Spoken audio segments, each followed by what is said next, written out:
ഇനി വരെ വെറുതെ നിൽക്കാൻ സമ്മതിക്കരുത്. നമുക്ക് വലിയ ദൗത്യമുണ്ട് ഇവിടെ, വലിയ ദൗത്യമുണ്ട്. ഇവരെ തുടച്ചു നീക്കിയാൽ അള്ളാന്റെ ദീൻ കേരളത്തിൽ ഫതഹായി.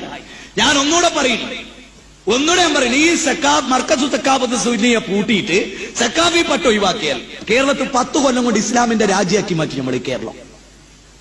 ഗ്യാരണ്ടിയാണിത്. കാലഘട്ടത്തിന്റെ ചരിത്രത പറയുന്നത്.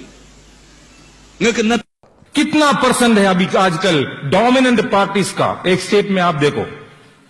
Kerala dominant party CPM vote share 32%. There Muslim vote 26%.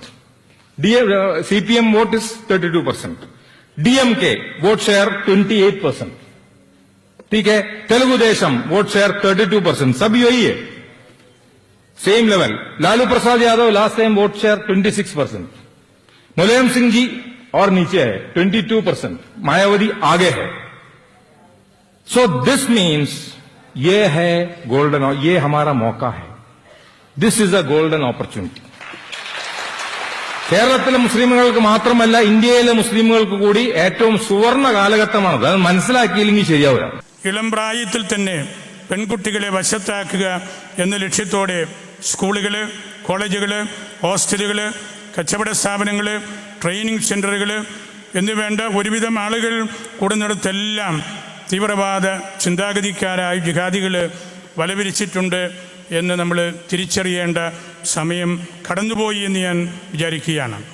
കേരളത്തിൽ ലവ് ജിഹാദ് ഇല്ല എന്ന് സ്ഥാപിച്ചെടുക്കാൻ ശ്രമിക്കുന്നവർ വെറുതെ കണ്ണടച്ച് ഇരുട്ടാക്കുകയാണ്.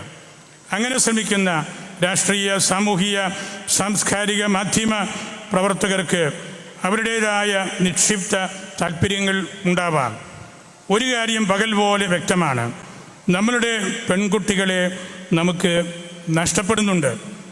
അവ കേവലം പ്രണയവിവാഹങ്ങളല്ല, മറിച്ച് നശിപ്പിക്കലുകളാണ്, ഒരു യുദ്ധതന്ത്രമാണ്. പെൺകുട്ടികളെ വിശ്വാസത്യാഗത്തിലേക്കും തുടർന്ന് ഭീകര പ്രവർത്തനങ്ങളിലേക്കും നയിക്കുന്നതായിട്ടാണ് കാണാൻ സാധിക്കുന്നത്. ഈ ലവ് ജിഹാദിനെയാണ് എതിർക്കുന്നത്. ജിഹാദികളുടെ കാഴ്ചപ്പാടിൽ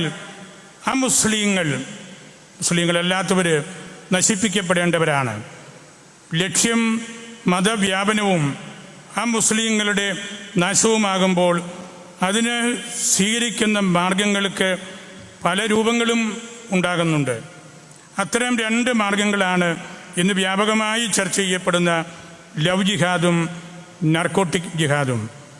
ദുരുപയോഗിക്കുക, മതം മാറ്റുക, തീവ്രവാദ പ്രവർത്തനങ്ങൾക്ക് ഉപയോഗിക്കുക, വിശ്വാസത്യാഗം ചെയ്യിക്കുക, സാമ്പത്തിക നേട്ടമുണ്ടാക്കുക മുതലായ ലക്ഷ്യങ്ങൾ നേടാനാണ് മറ്റു മതത്തിൽപ്പെട്ട പെൺകുട്ടികളെ പ്രണയിച്ചോ മറ്റു മാർഗങ്ങളിലൂടെയോ ജിഹാദികൾ വശത്താക്കുന്നത്.